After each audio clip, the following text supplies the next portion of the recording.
Congressman Paul, you're one of 6 House Republicans who back in 2002 voted against authorizing President Bush to use force in Iraq.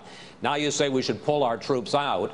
A recent poll found that 77% of Republicans disapprove of the idea of setting a timetable for withdrawal. Are you running for the nomination of the wrong party?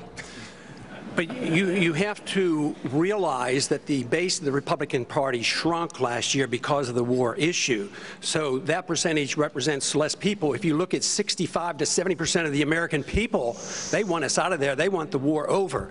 In 2002, I offered an amendment to international relations to declare war, up or down, and it was nobody voted for the war. And my argument there was, if we want to go to war and if we should go to war, the Congress should declare it. We don't go to war like we did in Vietnam and Korea because the wars never end. And I argued the case and made the point that it would be a quagmire if we go in.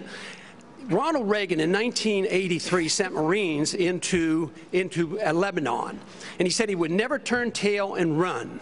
A few months later, the Marines were killed, 241 were killed, and the Marines were taken out. And Reagan addressed this subject in his memoirs. And he says, I said I would never turn tail and run. He says, but I never realized the irrationality of Middle Eastern politics, and he changed his policy there. We need the courage of a Ronald Reagan.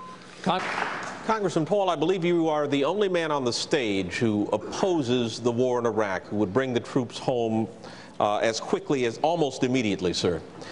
Are you out of step with your party? Is your party out of step with the rest of the world? If either of those is the case, why are you seeking its nomination? Well, I think the party has lost its way because the conservative wing of the Republican Party always advocated a non-interventionist foreign policy. Senator Robert Taft didn't even want to be in NATO. George Bush won the election in year 2000 campaigning on a humble foreign policy, no nation building, no policing of the world. Republicans were elected to end the Korean War. The Republicans were elected to end the Vietnam War. There's a strong tradition of being anti-war in the Republican Party. It is the constitutional position. It is the advice of the founders to follow a non-interventionist foreign policy. Stay out of entangling alliances. Be friends with countries. Negotiate and talk with them and trade with them. Just think of the tremendous improvement relationships with Vietnam. We lost 60,000 men. We came home in defeat. Now we go over there and invest in Vietnam. So there's a lot of merit to the advice of the founders and following the Constitution. And my argument is that we shouldn't go to war so carelessly. When we do, the wars don't end. Congressman, you don't think that changed with the 9/11 attack, sir? What changed? The non-interventionist policies. No, non-intervention was a major contributing factor. Have you ever read about the reasons they attacked us? They attack us because we've been over there. We've been bombing Iraq for 10 years. We've been in the Middle East. I think Reagan was right. We don't understand the irrationality of Middle Eastern politics. So right now we're building an embassy in Iraq that's bigger than the Vatican. We're building 14 permanent bases. What would we say here if China was doing this in our country or in the Gulf of Mexico? We would be objecting. We need to look at what we do from the perspective of what would happen if somebody else did it to us. Are you suggesting we invited the 9/11 attack, sir? I'm suggesting that we listen to the people who attacked us and the reason they did it. And they are delighted that we're over there because Osama bin Laden has said, I am glad you're over on our sand because we can target you so much easier. They have already now, since that time, have killed 3,400 of our men, and I don't think it was necessary. Wendell, may I make a comment on that? That's really an extraordinary statement. It's an extraordinary statement as someone who lived through the attack of September 11, that we invited the attack because we were attacking Iraq. I don't think I've ever heard that before, and I've heard some pretty absurd explanations for September 11.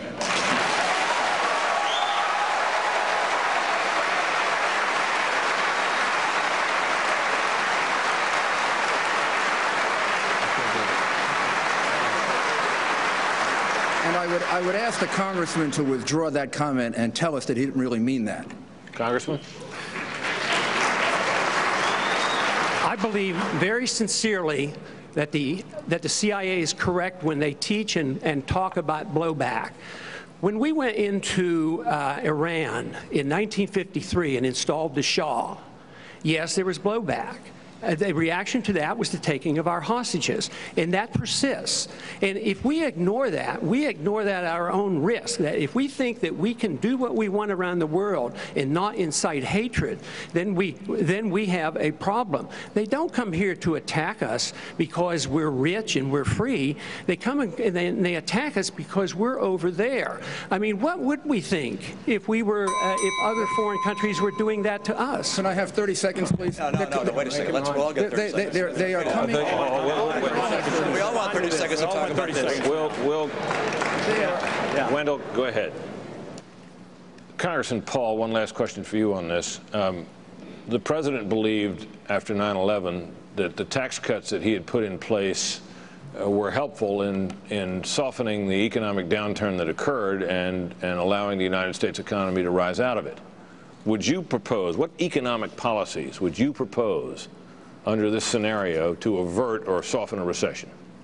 Well, the lower the taxes, the better, and I think cutting taxes would be beneficial, but we should find places where we could cut spending as well, because eventually a deficit can be very, very harmful to us. But, I think it's interesting talking about torture here, and it's become enhanced interrogation technique. It sounds like newspeak.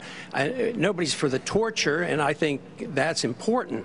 But as far as taking care of a problem like this, the president has the authority to do that. If we're under imminent attack, the president can take that upon himself to do it. But just think, we gave the president authority to go into Afghanistan, and here we have Osama bin Laden in Pakistan. They have nuclear weapons, and we're giving them money.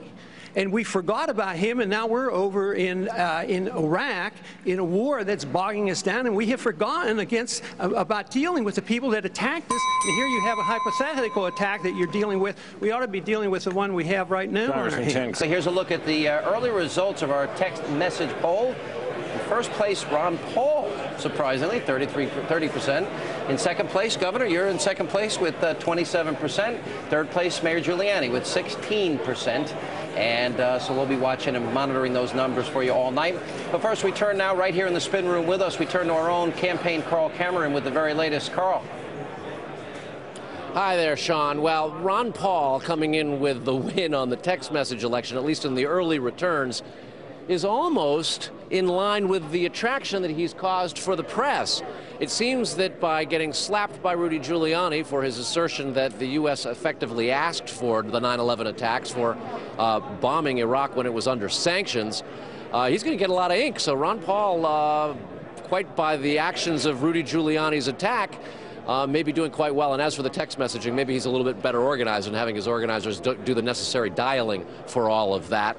Of our text message poll, in first place, we have, let me see what number. Let's put them up on the screen here. It's got to be Brownback. There we go. It doesn't say. It sounds Paul, actually. 30 for Ron Paul, 28 for Romney, and we have 16 for Giuliani. Just text your vote to 36988. We're coming up on close to 20,000 votes, and the percentages are still staying pretty consistent. In first place, Ron Paul, 29%. Mitt Romney closing in on 27%. In third place, Rudy Giuliani, 16%. Well, Ron Paul is going to be joining us next. So that's all coming up straight ahead. But first, let's hear what he had to say earlier in the debate. Well, I think the party has lost its way because the conservative wing of the Republican Party always advocated a non-interventionist foreign policy. Senator Robert Taft didn't even want to be in NATO. George Bush won the election in year 2000 campaigning on a humble foreign policy, no nation building, no policing of the world.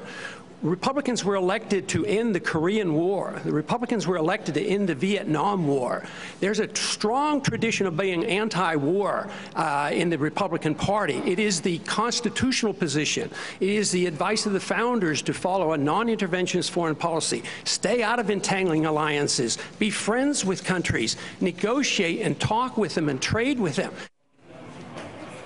Joining us now, Texas Congressman and presidential candidate Ron Paul. That was quite a moment between you and Rudolph Giuliani. I wonder if that had gone on a little longer, just what might have happened in that little mini debate within the debate that happened tonight. Maybe he'll debate me on foreign policy. I'd be delighted to debate him on foreign policy, where we each got to explain our positions. The question that kept coming up for you was that you are not saying the same things the other Republican candidates are saying. That's true. You seem to be not in sync with what the party itself is saying. Why run as a Republican? And if you don't get the nomination, would you run as an independent? Well, the majority of the American people don't like the war. And I want to be president of the country, not president of the Republican Party. But you got to get the nomination first. Yeah, but the party itself has to have a position that's attractive to the entire country. We lost last year's election on the war issue. Most people believe that to be the case. But if you didn't get the nomination, would you run as an independent? No. No, you would not? No, I'm not planning on that. No, I don't intend to do that.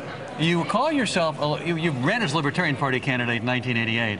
Yet you call yourself pro-life. Where in the Constitution does it say, for example, that you can make laws restricting a woman's right to choose? If you want to be a constitutionalist, shouldn't the government stay totally out of the abortion Well, I think issue? The federal government should. What about the state government? What? What about states? It's up to the state government, because the state governments, we don't dictate to the states. Protection of life is one of the important issues of government. If you can't protect life, how can you protect liberty? But most libertarians, and I know you lean libertarian, would say the government, women should have a right to choose. The government, even state government, should say out of it, you should not restrict a person's right to make that choice. That's what most libertarians would say. No, but all libertarians believe that you should never use a force to bring about changes, and they reject an act of aggression.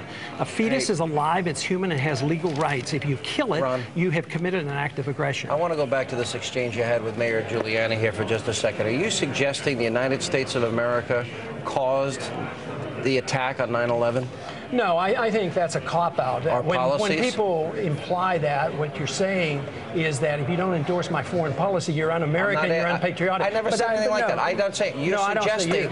No, but I think that was the point in the debate, that if I didn't endorse this foreign policy, you turn it around, or he turned it around. I'm not saying that, but what specifically then are you saying? Are you suggesting that our policies are causing the hatred of people that would cause them to want to kill us? I think it contributes significantly to it, and this is exactly what our CIA tells us. And anybody who's done any research on this has found out. What have we done to cause the attack? What did America do to cause the attack on 9/11? Okay, the Americans didn't do anything to cause it, but policies over many years caused and elicited hatred toward us, so somebody was willing to commit suicide.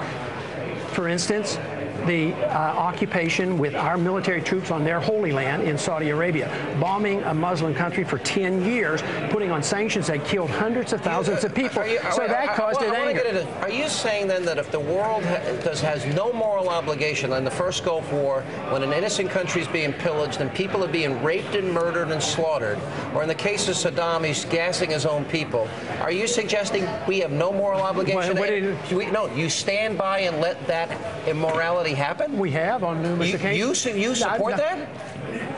We have on numerous occasions. If we feel strongly about it, why don't we declare? If a woman is being raped next door, we just do nothing there either? We're just out of time, but the fact is the Reagan administration stood by while the Kurds were being gassed. It happened in 1988. We didn't do anything about it for how many years? What did we do with Moscow? What did we do with the time we stood by and they did it to their people? We got to run. You would stand by and do that. I would not. No, I think that's immoral. Well, would you have the courtesy to ask the Congress to declare war? Would you follow the Constitution? We did declare war. The authorization, use of force, declaration of war. There's no place in the Constitution that says specifically we got to run, guys. The Kurds were gassed, and we stood by for years until we gave them the gas. We gave them the gas. We're not responsible for what happened on 9/11. They're going to keep debating. More on the other side of the debate.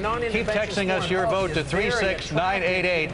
More to come on this special edition of Hannity and Combs. And by the way, here's a look at where our results are for the text message polls stand right now. Tied for first place, Ron Paul and Mitt Romney, 27%. Rudy Giuliani has the next highest percentage at 18%.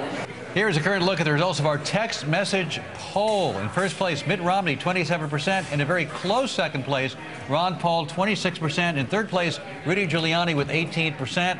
And back with us now, former Democratic pollster Pat Goodell and GOPAC Chairman Michael Steele, both our Fox News contributors. Michael, what does it say that here you have, throughout the night, Ron Paul slipping just 1%, but has been ahead all night, perhaps the most controversial statements of the entire debate, and at variance with everybody else in the Republican field. Right. What does it say that he's doing so well in our text messaging among those watching Fox News? To be honest, right it says absolutely nothing. It says that he's got a lot of folks out there who's going to text message for him. I think tonight In my view, there was clear separation between those who should be in this campaign and those who shouldn't.